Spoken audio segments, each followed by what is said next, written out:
केंद्रीय रेल मंत्री माननीय श्री अश्विनी वैष्णव जी, केंद्रीय नागरिक उड्डयन और इस्पात मंत्रालय के मंत्री माननीय श्री ज्योतिरादित्य सिंधिया जी, जनरल वीके सिंह जी, उत्तर प्रदेश सरकार में मेरे सहयोगी उप मुख्यमंत्री द्वय श्री केशव प्रसाद मौर्य जी, श्री ब्रजेश पाठक जी, मंत्रिमंडल के मेरे सभी सहयोगीगण, यहां के माननीय सांसद श्री लल्लू सिंह जी, अन्य सभी सम्मानित जनप्रतिनिधिगण और उपस्थित भाइयों और बहनों, अवधपुरी प्रभु आवत जानी, भई सकल शोभा के खानी। प्रभु आ रहे हैं और 22 जनवरी को आदरणीय प्रधानमंत्री जी के ही कर कमलों से प्रभु अपने भव्य मंदिर में विराजमान हो रहे हैं। भाइयों बहनों, 500 वर्षों का इंतजार समाप्त होने जा रहा है। प्रभु के आगमन के पहले प्रधानमंत्री जी का संकल्प था ना, अयोध्या को दुनिया की सुंदरतम नगरी के रूप में स्थापित करेंगे। और भाइयों बहनों, आज आपने देखा होगा जिस भव्यता के साथ प्रधानमंत्री जी का स्वागत अयोध्या वासियों ने किया है, ये एक नए भारत की नई अयोध्या का दर्शन हम सबको कराता है। अयोध्या बेहतरीन 4 लेन, 6 लेन और 8 लेन की कनेक्टिविटी, रोड कनेक्टिविटी से, रोड मार्ग से जुड़ा है। इसका उद्घाटन प्रधानमंत्री जी के कर कमलों से भी होने जा रहा है।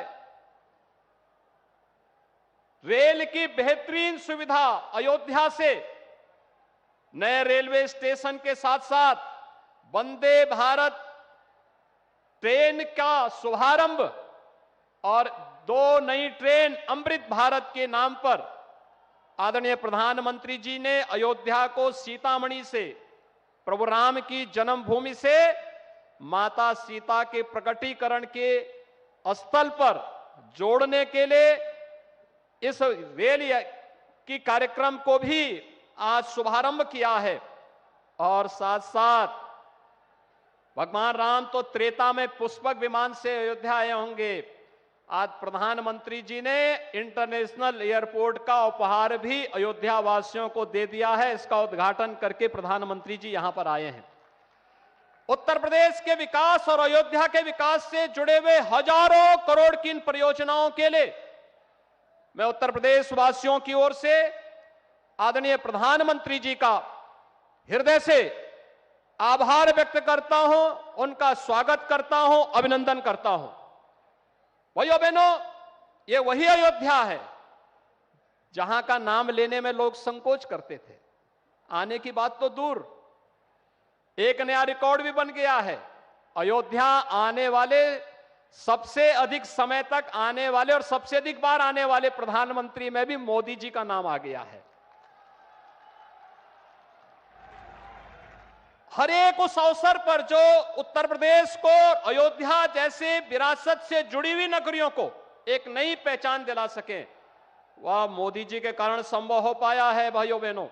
और इसीलिए आज जब प्रधानमंत्री जी 22 जनवरी के पहले विकास से जुड़ी हुई, इंफ्रास्ट्रक्चर से जुड़ी हुई, कनेक्टिविटी से जुड़ी हुई अयोध्या को बेहतरीन सुविधाओं से युक्त, इन सभी सुविधाओं से संपन्न कर रहे हैं, तो इस कार्यक्रम में हम सबका यह दायित्व बनता है कि हम प्रधानमंत्री जी का हृदय से स्वागत करें, अभिनंदन करें। और मैं इस बात के लिए भी प्रधानमंत्री जी का हृदय से आभार व्यक्त करता हूं।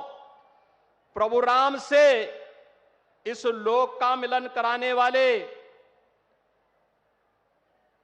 त्रिकालदर्शी ऋषि महर्षि वाल्मीकि जी के नाम पर इस अंतर्राष्ट्रीय हवाई अड्डे का नाम प्रधानमंत्री जी ने किया है। इसके लिए हम सब आभारी हैं, क्योंकि रामायण को लौकिक रूप से हम सब तक पहुंचाने वाले पहले ऋषि महर्षि वाल्मीकि हैं। उनके नाम से इस अंतर्राष्ट्रीय एयरपोर्ट का नामकरण भारत के अंदर, भारत की परंपरा पर, भारत की विरासत पर गौरव की अनुभूति करने वाले हर नागरिक को गौरव की अनुभूति कराने वाला यह क्षण होगा।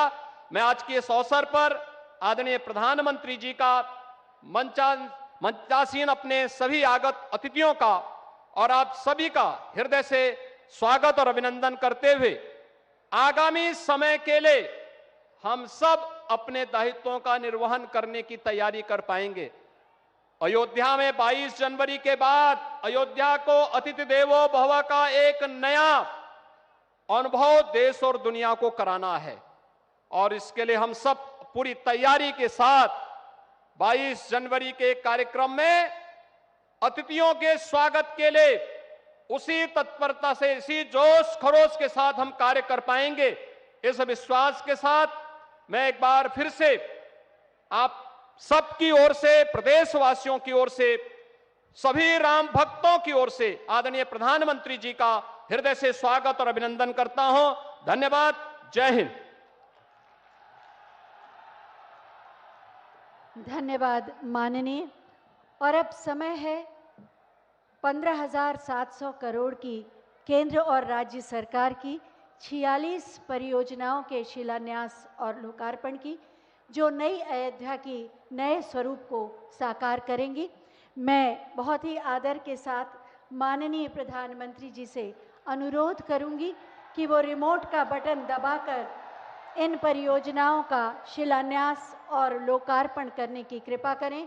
केंद्र और राज्य सरकार की 46 परियोजनाएं बटन दबा और बटन दबते ही शंखनाद के साथ एक नए युग का शुभारंभ। नगर में प्रवेश से लेकर उनके अयोध्या प्रवास की अवधि के हर क्षण, हर कदम पर उन्हें उच्च स्तरीय सुविधा देने के लक्ष्य के साथ तैयार है अयोध्या। श्री राम आन बान है, श्री राम हिंदुस्तान है, तैयार है अयोध्या। पधारिए आह्वान है, पधारिए आह्वान है।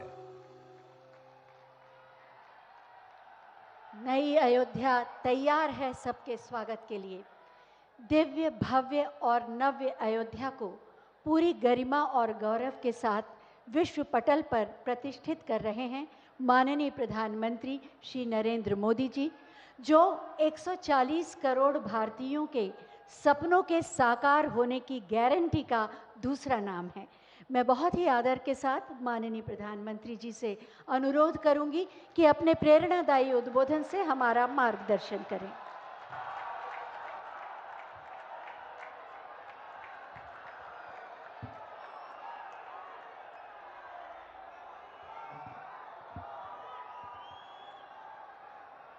अयोध्या जी के सभी लोगों को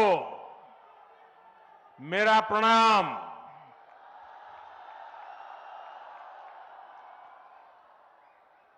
आज पूरी दुनिया उत्सुकता के साथ 22 जनवरी के ऐतिहासिक क्षण का इंतजार कर रही है।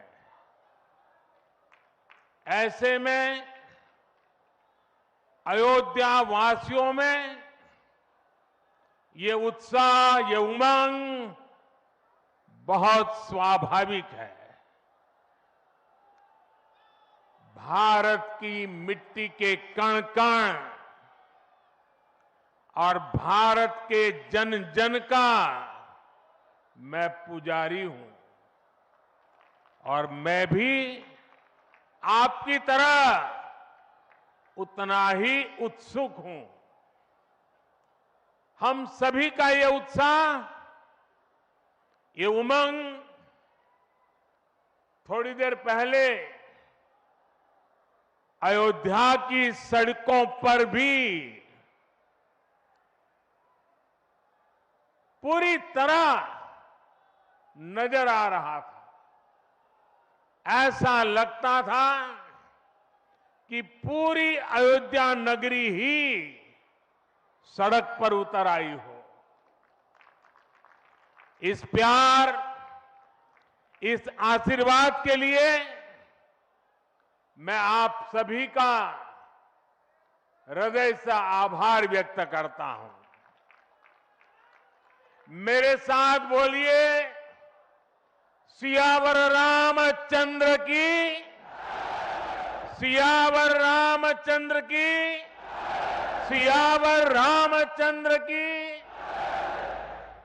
उत्तर प्रदेश की गवर्नर आनंदीबेन पटेल, यहां के लोकप्रिय मुख्यमंत्री योगी आदित्यनाथ जी, मंत्रिमंडल में मेरे सहयोगी ज्योतिरादित्य जी, अश्विनी वैष्णव जी, वीके सिंह जी, उत्तर प्रदेश के deputy CM Keshav Prasad Maurya ji, Brajesh Pathak ji, UP सरकार के अन्य मंत्रीगण, सभी सांसद और विधायकगण और विशाल संख्या में आए मेरे परिवारजनों, देश के इतिहास में 30 दिसंबर की यह तारीख बहुत ही ऐतिहासिक रही है। आज के ही दिन 1943 में नेताजी सुभाष चंद्र बोस ने अंडमान में झंडा फहराकर भारत की आजादी का जयघोष किया था। आजादी के आंदोलन से जुड़े ऐसे पावन दिवस पर आज हम आजादी के अमृत काल के संकल्प को आगे बढ़ा रहे हैं। आज विकसित भारत के निर्माण को गति देने के अभियान को अयोध्या नगरी से नई ऊर्जा मिल रही है। आज यहां 15,000 करोड़ रुपए से अधिक के विकास कार्यों का शिलान्यास और लोकार्पण हुआ है। इंफ्रास्ट्रक्चर से जुड़े ये काम आधुनिक अयोध्या को देश के नक्शे पर फिर से गौरव के साथ स्थापित करेंगे।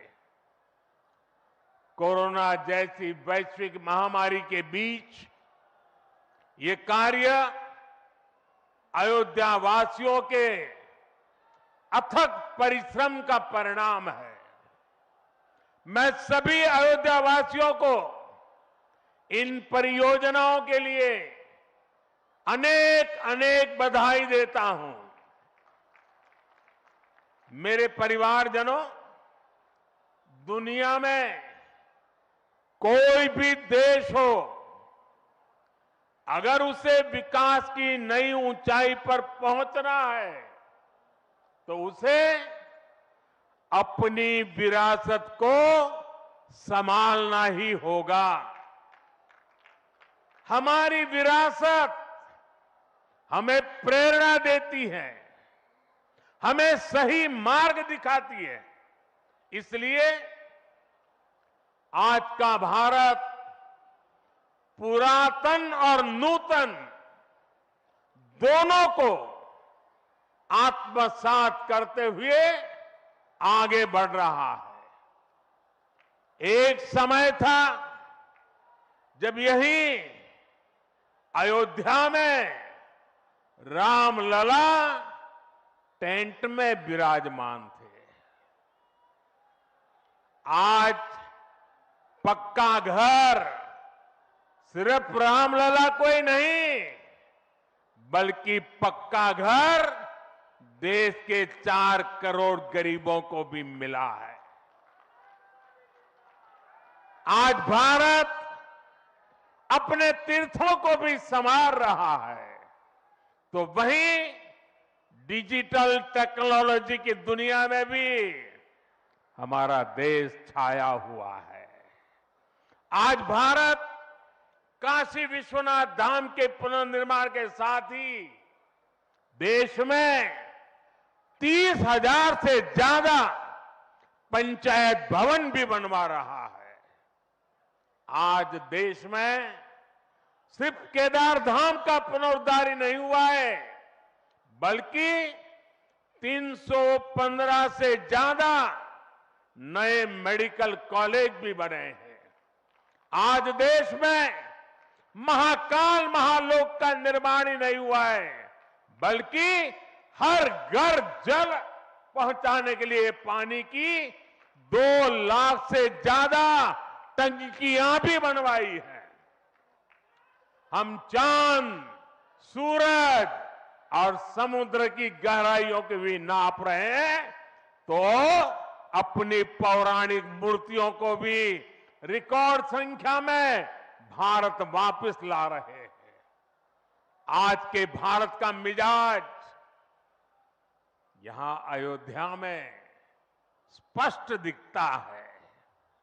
आज यहां प्रगति का उत्सव है, तो कुछ दिन बाद यहां परंपरा का उत्सव भी होगा। आज यहां विकास की भव्यता दिख रही है, तो कुछ दिनों बाद यहां विरासत की भव्यता और दिव्यता दिखने वाली है। यही तो भारत है।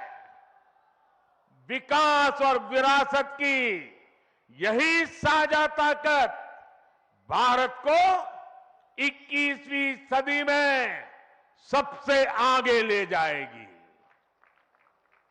मेरे परिवारजनों, प्राचीन काल में अयोध्या नगरी कैसी थी, इसका वर्णन खुद महर्षि वाल्मीकि जी ने विस्तार से किया है। उन्होंने लिखा है, कोसलो नाम मुदितः स्फीतो जनपदो महान निविष्ट सरयू तीरे प्रभुत धन धान्यवान। अर्थात वाल्मीकि जी बताते हैं कि महान अयोध्यापुरी धन धान्य से परिपूर्ण थी, समृद्धि के शिखर पर थी और आनंद से भरी हुई थी। यानी अयोध्या में विज्ञान और वैराग्य तो था ही, उसका वैभव भी शिखर पर था। अयोध्या नगरी की उसी पुरातन पहचान को हमें आधुनिकता से जोड़कर वापस लाना है। साथियों, आने वाले समय में अयोध्या नगरी अवध क्षेत्र ही नहीं, बल्कि पूरे यूपी के विकास को ये हमारी अयोध्या दिशा देने वाली है। अयोध्या में श्री राम का भव्य मंदिर बनने के बाद यहां आने वाले लोगों की संख्या में बहुत बड़ी वृद्धि होगी। इसे ध्यान में रखते हुए हमारी सरकार अयोध्या में हजारों करोड़ रुपयों के विकास कार्य करा रही है। अयोध्या को स्मार्ट बना रही है। आज अयोध्या में सड़कों का चौड़ीकरण हो रहा है, नए फुटपाथ बन रहे हैं, आज अयोध्या में नए फ्लाईओवर बन रहे हैं, नए पुल बन रहे हैं। अयोध्या को आसपास के जिलों से जोड़ने के लिए भी यातायात के साधनों को सुधारा जा रहा है। साथियों, आज मुझे अयोध्या धाम एयरपोर्ट और अयोध्या धाम रेलवे स्टेशन का लोकार्पण करने का सौभाग्य मिला है। मुझे खुशी है कि अयोध्या एयरपोर्ट का नाम महर्षि वाल्मीकि के नाम पर रखा गया है। महर्षि वाल्मीकि ने हमें रामायण के माध्यम से प्रभु श्री राम के कृतित्व से परिचित करवाया। महर्षि वाल्मीकि के लिए प्रभु श्री राम ने कहा था, तुम त्रिकालदर्शी मुनिनाथा, तुम त्रिकालदर्शी मुनिनाथा, विश्व बदर जिमी तुमरे हाथा। अर्थात हे मुनिनाथ, आप त्रिकालदर्शी हैं। संपूर्ण विश्व आपके लिए हथेली पर रखे हुए बेर के समान है। ऐसे त्रिकालदर्शी महर्षि वाल्मीकि जी के नाम पर अयोध्या धाम एयरपोर्ट का नाम इस एयरपोर्ट में आने वाले हर यात्री को धन्य करेगा। महर्षि वाल्मीकि द्वारा रचित रामायण वो ज्ञान मार्ग है जो हमें प्रभु श्री राम से जोड़ती है। आधुनिक भारत में महर्षि वाल्मीकि इंटरनेशनल एयरपोर्ट अयोध्या धाम हमें दिव्य भव्य नव्य राम मंदिर से जोड़ेगा। जो ये नया एयरपोर्ट बना है उसकी क्षमता हर साल 10 लाख यात्रियों को सेवा करने की क्षमता है। जब इस एयरपोर्ट के दूसरे चरण का काम भी पूरा हो जाएगा तो महर्षि वाल्मीकि इंटरनेशनल एयरपोर्ट पर हर साल 60 लाख यात्री आ जा सकेंगे। अभी अयोध्या धाम रेलवे स्टेशन पर हर रोज 10-15 हजार लोगों को उनकी सेवा करने की क्षमता है। स्टेशन का पूरा विकास होने के बाद अयोध्या धाम रेलवे स्टेशन पर हर रोज 60,000 लोग आ जा सकेंगे। साथियों, एयरपोर्ट, रेलवे स्टेशनों के अलावा आज यहां अनेक पथों का, मार्गों का भी लोकार्पण हुआ है।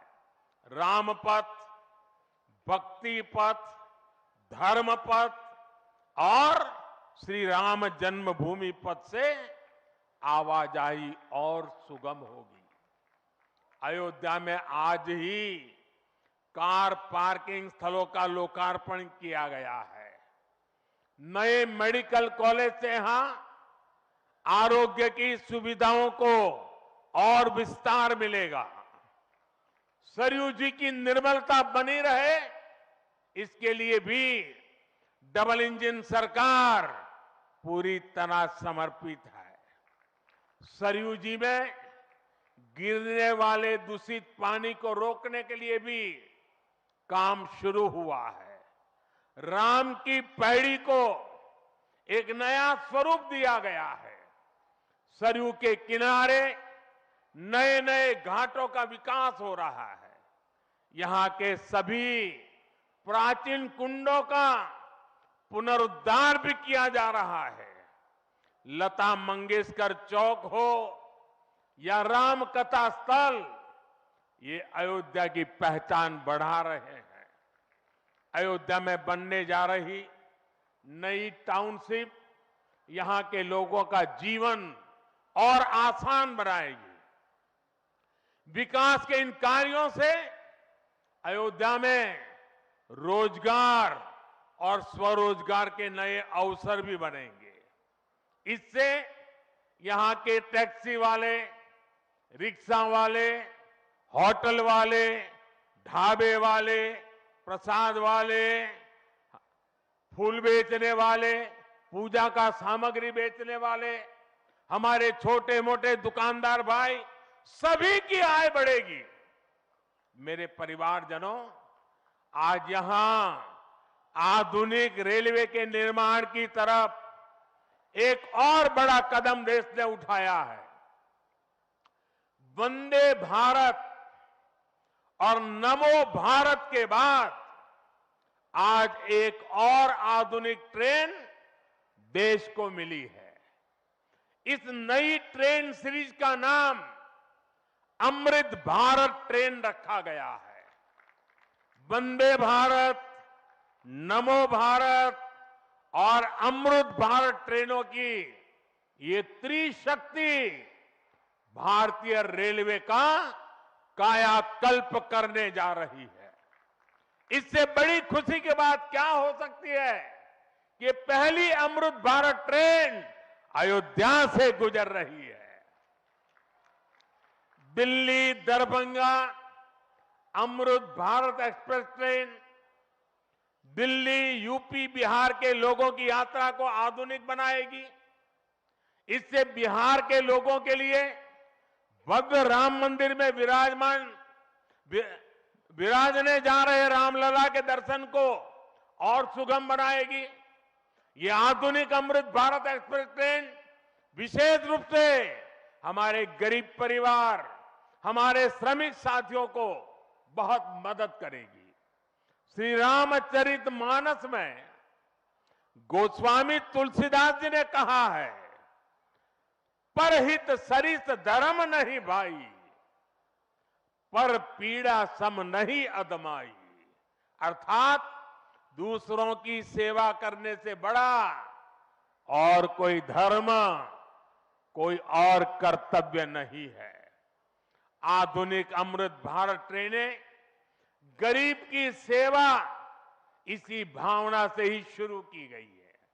जो लोग अपने काम के कारण अक्सर लंबी दूरी का सफर करते हैं, जिनकी उतनी आमदनी नहीं है, वे भी आधुनिक सुविधाओं और आरामदायक सफर के हकदार हैं। गरीब के जीवन की भी गरिमा है। इसी ध्येय के साथ इन ट्रेनों को डिजाइन किया गया है। आज ही पश्चिम बंगाल और कर्नाटका के साथियों को भी उनके राज्य की पहली अमृत भारत एक्सप्रेस ट्रेन मिली है। मैं इन राज्यों को भी अमृत भारत ट्रेनों की बधाई दूंगा। मेरे परिवारजनों, विकास और विरासत को जोड़ने में वंदे भारत एक्सप्रेस बहुत बड़ी भूमिका निभा रही है। देश की पहली वंदे भारत एक्सप्रेस ट्रेन काशी के लिए चली थी।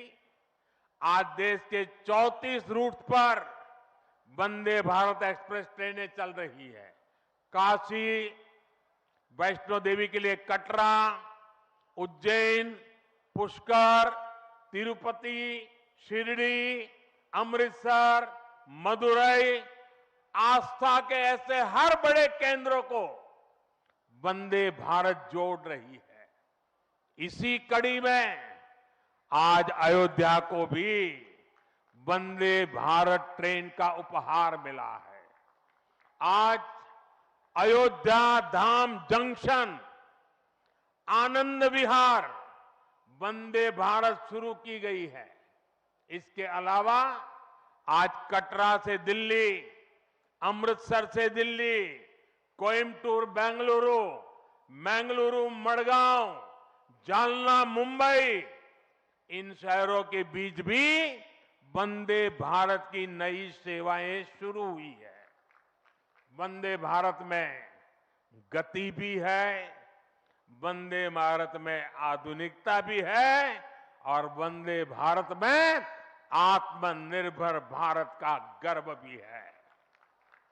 बहुत ही कम समय में वंदे भारत से 1.5 करोड़ से अधिक यात्री सफर कर चुके हैं। विशेष तौर पर युवा पीढ़ी को ये ट्रेन बहुत पसंद आ रही है। साथियों, हमारे देश में प्राचीन काल से ही तीर्थ यात्राओं का अपना महत्व रहा है, अपना गौरवशाली इतिहास रहा है। बद्री विशाल से सेतुबंध रामेश्वरम की यात्रा, गंगोत्री से गंगा सागर की यात्रा, द्वारकाधीश से जगन्नाथपुरी की यात्रा, द्वादश ज्योतिर्लिंग की यात्रा, 4 धामों की यात्रा, कैलाश मानसरोवर यात्रा, कांवड़ यात्रा, शक्ति पीठों की यात्रा, पंढरपुर यात्रा आज भी भारत के कोने कोने में कोई न कोई यात्रा निकलती रहती है। लोग आस्था के साथ उनसे जुड़ते रहते हैं। तमिलनाडु में भी कई यात्राएं प्रसिद्ध हैं।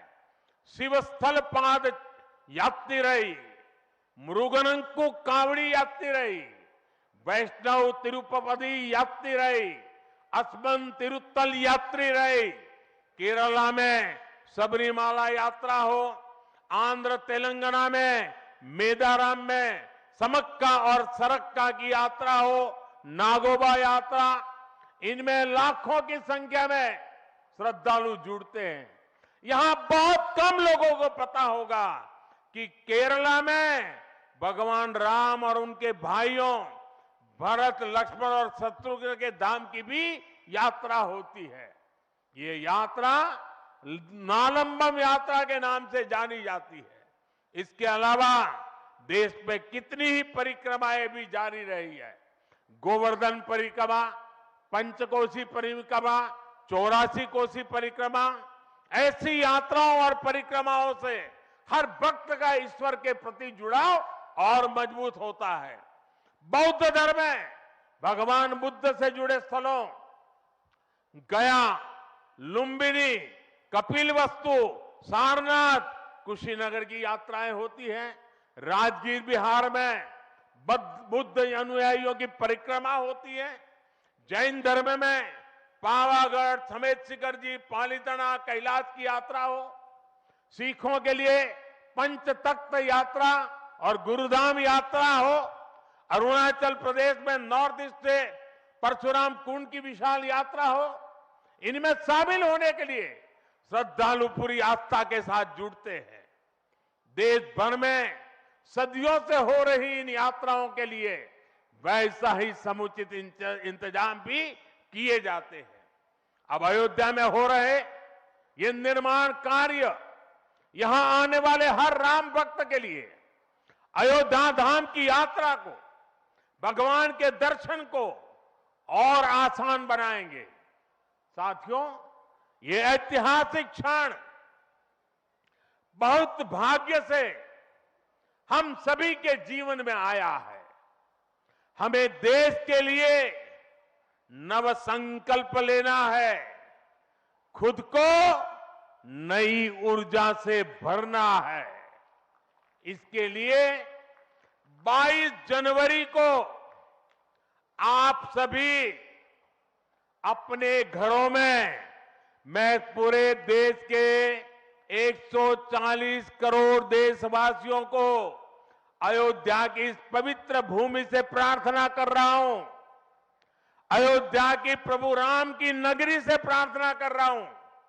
मैं 140 करोड़ देशवासियों को हाथ जोड़ करके प्रार्थना कर रहा हूं कि आप 22 जनवरी को जब अयोध्या में प्रभु राम विराजमान हो, अपने घरों में भी श्री राम ज्योति जलाएं, दीपावली मनाएं।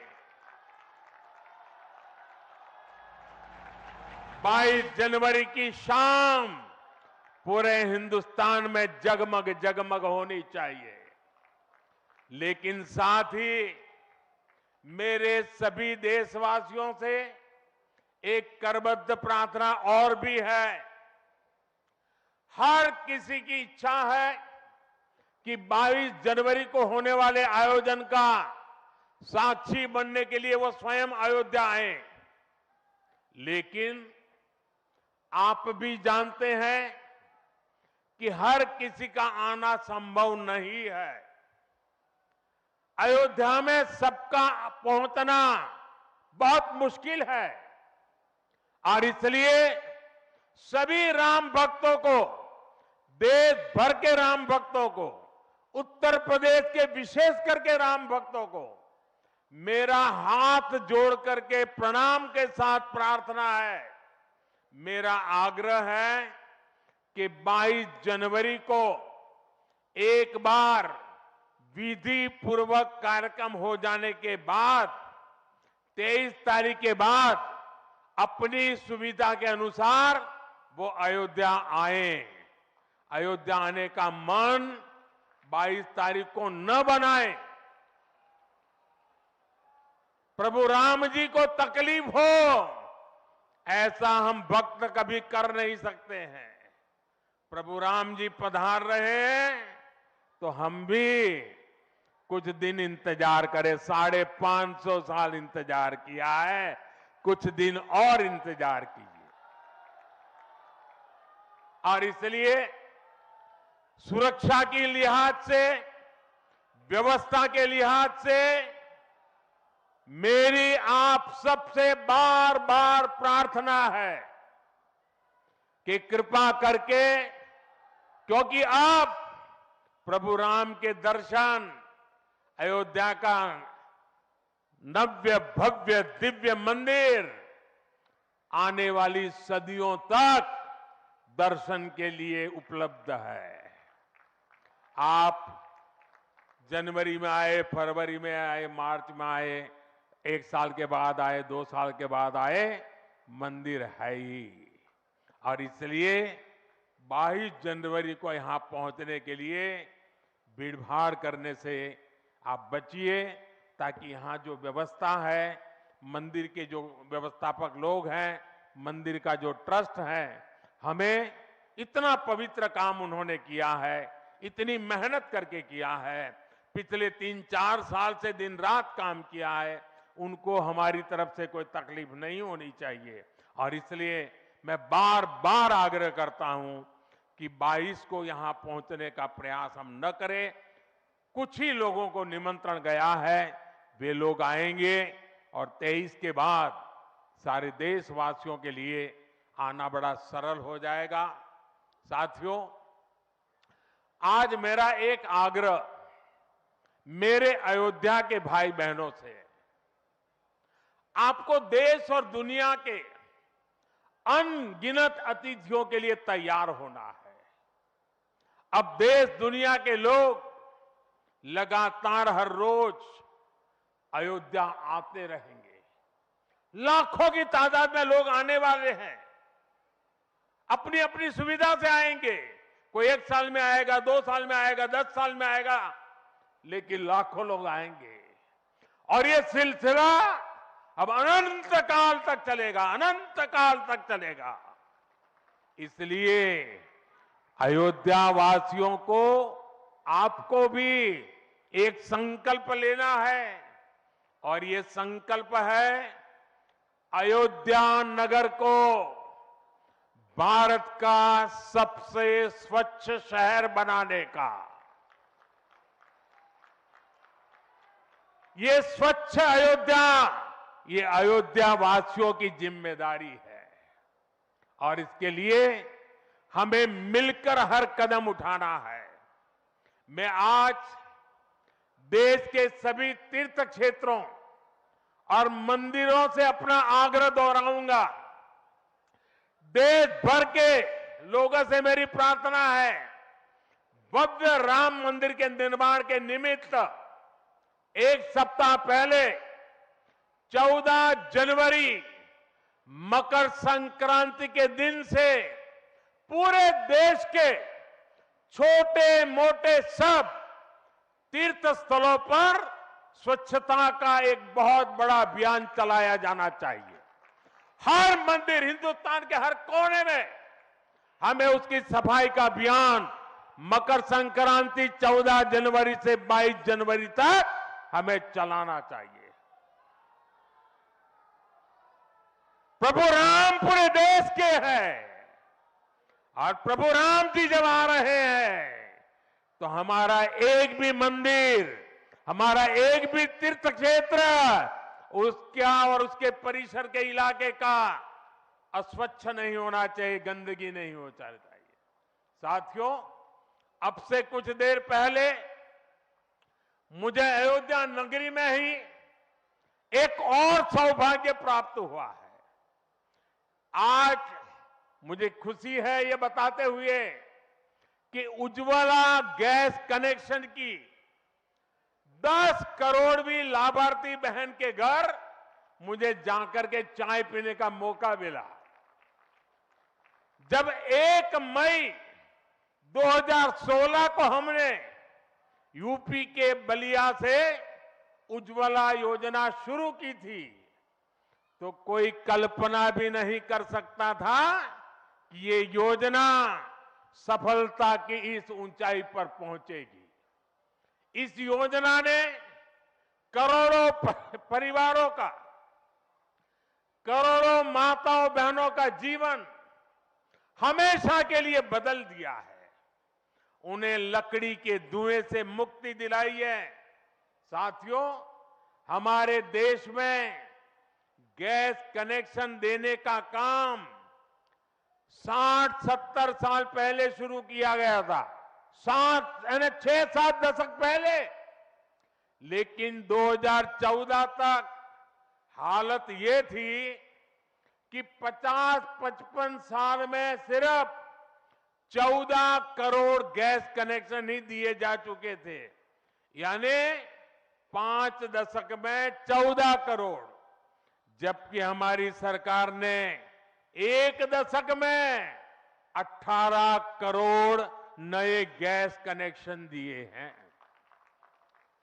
और इस 18 करोड़ में 10 करोड़ गैस कनेक्शन मुफ्त में दिए गए हैं, उज्ज्वला योजना के तहत दिए गए हैं।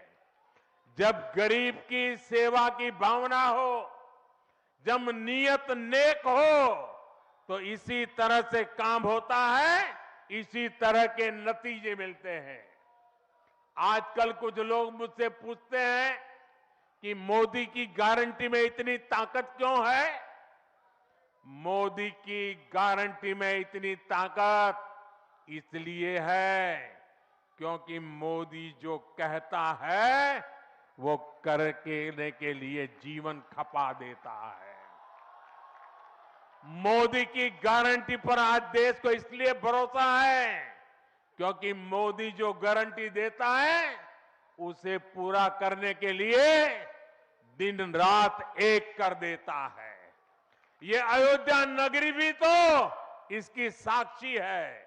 और मैं आज अयोध्या के लोगों को फिर से विश्वास दूंगा कि इस पवित्र धाम के विकास में हम कोई कोर कसर बाकी नहीं छोड़ेंगे।